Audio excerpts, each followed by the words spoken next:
I spent $175 on this ornate dresser at the thrift store. I had to have it though. I just love those drawers. One drawer was a little bit wobbly. Turns out that the front of the drawer track was worn out, but the back was in great shape. So we unscrewed it, cut some notches on one side so we could turn it around and screw it back in. Now it works so much better. Then my husband removed the hardware, cleaned the dresser with Crud Cutter, which was a total pain to get into all of those crevices. No wonder I asked him to do it for me. He also filled a couple of spots in with wood filler. I wanted to put on a new wood base on the bottom of this dresser, so we unscrewed everything just to decide that this one was going to be too much of a headache because of how it's built. So we then put it all back together. Then he sanded the wood filler and a few other spots and cleaned everything off. We moved it into our little spray booth and he sprayed 2 coats of Clear Shellac on it. This dresser is mostly made out of laminate, and Clear Shellac sticks to laminate really well, and paint sticks really well to Clear Shellac. Plus, it feels really smooth when you spray it, so you don't have to sand it down before painting. We really didn't want to have to sand all of those details any more than we had to. After all of the Clear Shellac was dry, I mixed some Behr Latex Paint in the color Cranberry Cocktail with some Frosch paint powder. The powder basically turns latex paint into chalk paint.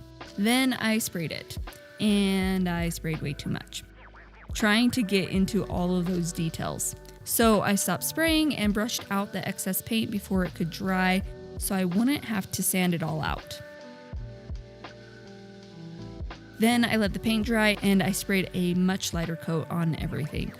Between the brushing of the paint and the gritty texture of the paint, which was really weird to me, I had to sand a little bit with some foam sanding pads.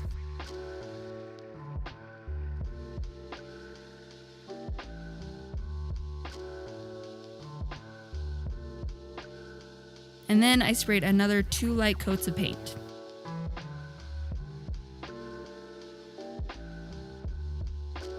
The next day, I sprayed 3 coats of polyurethane all over the dresser to seal in the chalk paint and make it more durable.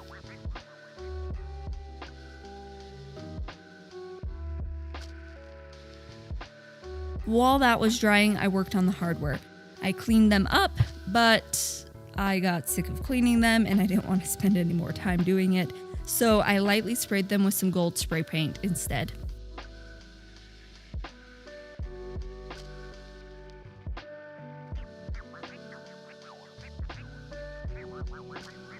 And here's what the dresser looks like all put back together.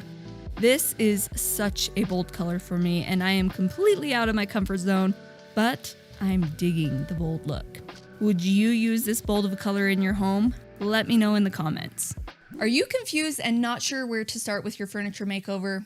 Don't worry, I got your back. Click the link in my comment to download our free painting checklist so you can paint your furniture as if you hired a professional to do it.